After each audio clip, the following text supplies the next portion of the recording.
Tamil Nadu 24 news செய்திகள் வாசிப்பது கீதா. திருவள்ளூர் மாவட்டம் பொன்னேரி அருகே உள்ள தடப்பெரும்பாக்கத்தில் மிக நீண்ட ஓடை கால்வாய் அமைந்துள்ளது. பொன்னேரி உலகநாத நாராயணசாமி அரசு கல்லூரியிலிருந்து தொடங்கும் இந்த ஓடை கால்வாய் தடப்பெரும்பாக்கம் ஊராட்சிக்குட்பட்ட கொக்குமேடு பகுதியில் ரயில்வே பாதையை கடந்து ஏரியில் கலக்கிறது. இந்த கால்வாய் உள்ள பகுதிகளில் ஆக்கிரமிப்பாளர்கள் தொடர்ந்து ஆக்கிரமிப்பு செய்வதால் கால்வாய் உடைக்கப்பட்டு அதனால் மழை காலங்களில் பொதுமக்கள் வெகுவாக பாதித்து வருகின்றனர். இதுகுறித்து மார்க்சிஸ்ட் கம்யூனிஸ்ட் கட்சி சென்னை உயர்நீதிமன்றத்தில் இதற்கான வழக்கொன்றை பதிவு செய்துள்ளது.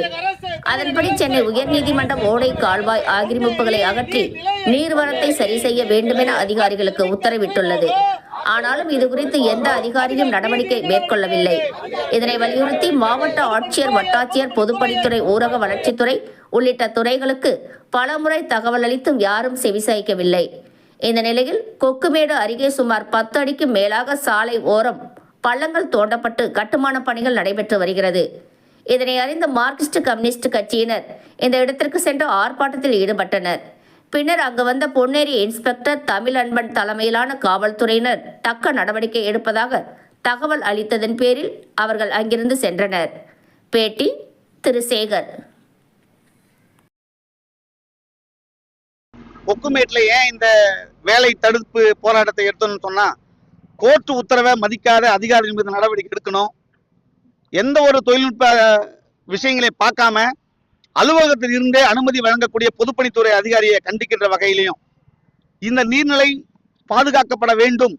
பொதுமக்களுக்கு எந்த ஒரு மழை காலங்களில் மழைநீர் புகாமல் ஒரு பாதுகாப்பான வாழ்க்கை முறையை ஏற்படுத்துவதற்காக மார்க்சிஸ்ட் கம்யூனிஸ்ட் கட்சி சென்னை உயர்நீதிமன்றத்தில் வழக்கு தொடுத்து ஒரு தடை ஆணையை நாங்கள் வாங்கியிருக்கோம்.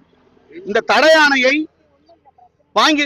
வாங்கினதை இதுவரைக்கும் எவிஷன் பண்ண சொல்லி போட்ட உத்தரவை தாசில்தார், கலெக்டர், பொதுப்பணித்துறை, ஊராட்சி நிர்வாகம் யாரும் அமல்படுத்தல. இது அமல்படுத்தாதனால தான் இன்னைக்கு புதுசா ஒருத்தருக்கு அனுமதி கொடுத்துருக்காங்க. இன்னொருத்தர் அங்க நோண்டிட்டு இருக்கிறார். இப்போ தரவம்பாக்கத்திலேயே வேம்பாக்கத்துல இன்னொருத்தர் நோண்டிட்டு இருக்கிறார். இப்படி எல்லாரும் இந்த கால்வாயை அடைச்சிட்டா பொதுமக்களுக்கு பெரும் இன்னல்கள் உருவாகும் என்று மார்க்சிஸ்ட் கட்சி கருதுகிறது. எனவே இந்த கால்வாயை ஆக்கிரமிப்பை முழுவதுமாக அகற்றி சர்வே பண்ணி நீர் சரியாக வரும்படி இவர்கள் ஏற்பாடு செய்யணும்னு கேட்டுக்கிறோம். அப்படி செய்யாத பட்சத்தில் மார்க்சிஸ்ட் கட்சி பொன்னேரியில் அல்லது எங்கு இந்த ஆக்கிரமிப்பு இருக்கிறதோ அங்கே நாங்கள் சாலை மறியலும் பண்ண தயாரா இருக்கிறோம் தெரிவிச்சுக்கிறோம். இது என்ன கால்வாய்? நீர்வழி எல்என்ஜி காலேஜில் இருந்து அதனுடைய தொடர்ச்சி தொடருது. கொக்குமேடு கால்வாயில முடிஞ்சு அது ரயில்வே ட்ராக் கிராஸ் பண்ணி போகுது. இதை தடுக்கிற நோக்கத்தோடு தான் எல்லாரும் ஆக்கிரமிப்பு பண்ணிட்டு இருக்கிறாங்க. இதை நாங்க இந்த கால்வாயினுடைய ஒட்டுமொத்த பிளத்தை அகலப்படுத்தி சீர்படுத்துற வரைக்கும் மார்க்சிஸ்ட் கட்சி தொடர்ந்து போராடும் என்பதை தெரிவிச்சுக்கிறோம்.